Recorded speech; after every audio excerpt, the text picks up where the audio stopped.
play-in tournament. Many were skeptical, but now 2 years in, we're loving those games. So there's been talk about instituting other changes to the season, and Silver sat down with the Countdown crew last night, and he talked about some potential. Take a listen.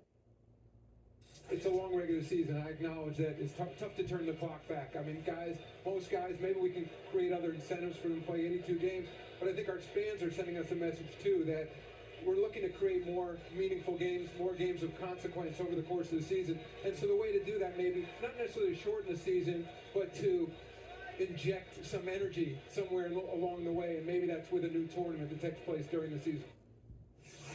All right, I'm starting with you. You're the current player here. Tell me this. What changes should the NBA make to the regular season? Nothing.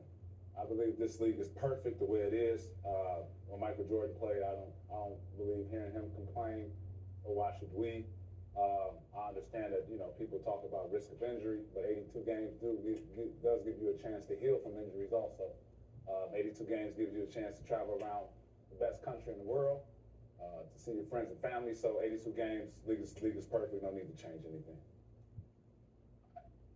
I struggle with this one a little bit because I do remember when there was a lockout during the summer, when they were playing around 67, 70 games, it did feel as if there was a sense of urgency with each game. And I always go back to like the MVP conversation that we end up having, that people say, oh, I don't really care who wins the MVP, it's the regular season. And it feels like whenever we have these conversations, we devalue the regular season. Look, I think the in-season tournament would be brilliant. What he said there about creating more meaningful games, Stephen A., like that's my thing. I think there are a lot of games on the schedule that don't matter because we don't get the matchups that we want.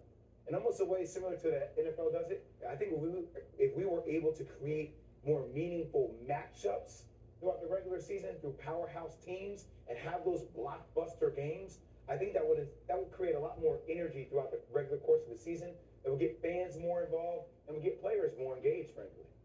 Yeah, but sometimes the teams, like, I don't know how many Laker games there were last year, but it was a ton. Like, the NBA is growing fast, and people want to see new product. And I'm not saying that the Lakers are old product, but people want to see these young guys. People want to see new guys, and when you talk about teams playing each other, the NBA has to do a better job of putting more teams out on TV. Let me give y'all both something to think about. You're not wrong with what you're saying. Let me start off by saying that.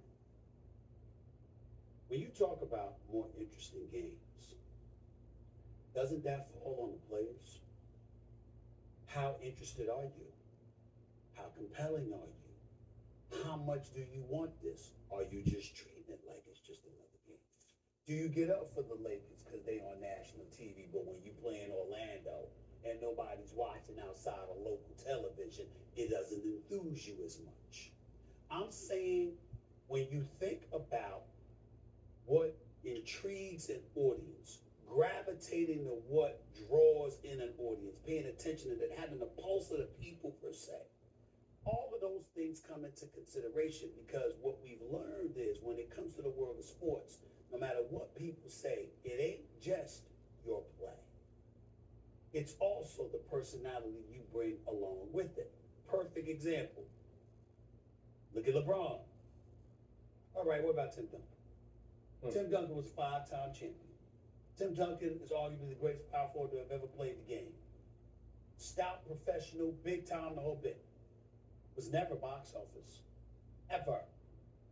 And you have a few people in the world of professional sports, I'm not just talking about basketball, but period, that isn't necessarily that.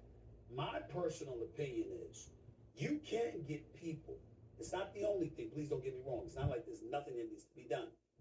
But having a personality that goes along with your talent, something that resonates with an audience, goes a long way. Because even when the game's interest has diminished to you to some degree in terms of a particular game or whatever, you'll still gravitate to wanting to see Stephen A., that that's just the kind of thing. Some people have it. You have a big personality. People gravitate. Other people don't. So part of that's just being authentic to yourself. You can't create it. But my mind goes somewhere else. It's more the injuries. Because the last few years in the finals, a lot of the big stars haven't been able to play due to injury. So that would be one reason I think maybe consider it. So there is more rest. And I know you could say guys are already resting and taking games.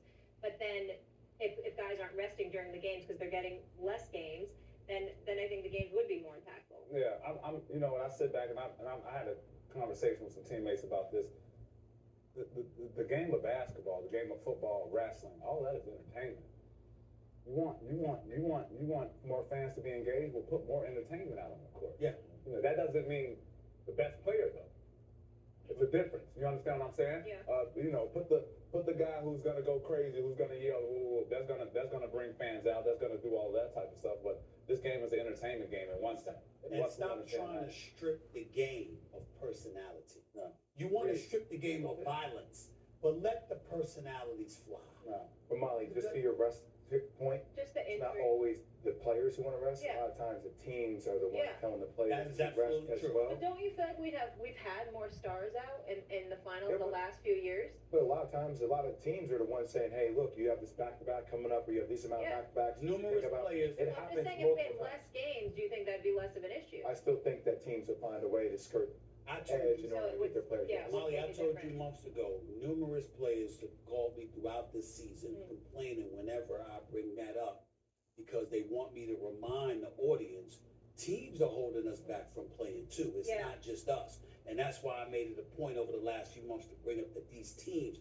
to protect their investment, to stretch it out, et cetera, they want to sit up there and curtail these players from playing. Yeah. So it's not just the players, it's definitely No, absolutely. ownership coming on I down, guess bringing a it's heavy just hand. my thought process. If you're playing less games, maybe you'll be healthier. I just think from a PA standpoint too, I know we have a collective bargaining agreement coming up in a couple of years. I think that's something that we need to address. Maybe we can have better qualifications in the training staff area. Yeah. Now you get the best product Right. at all times now, you know, Yep. so, you know. Gotta interrupt you, Okay, gotta go just to real commercial, quick. gotta go to commercial. Still to come on first. What were you listening to on your way to work? The Weekend. Favorite rapper? Busy. Favorite quote? Stay fresh. How do you handle haters? Ghost them. What do you first notice about people? Their energy and how they treat everybody in the room. Favorite movie? Bronx Tale. Bad habit? Overthinking. Spirit animal? A lion. What's your go-to outfit? What I'm wearing. Pumps, skinny jeans, leather jacket, gold hoops. What can't you live without? Thing you fear? God. Athlete you miss seeing play? Kobe. Person you were most excited to meet at work? Build themselves. What do you wish you had more time for? Traveling. What do you need every day? A long time. Describe yourself in 3 words.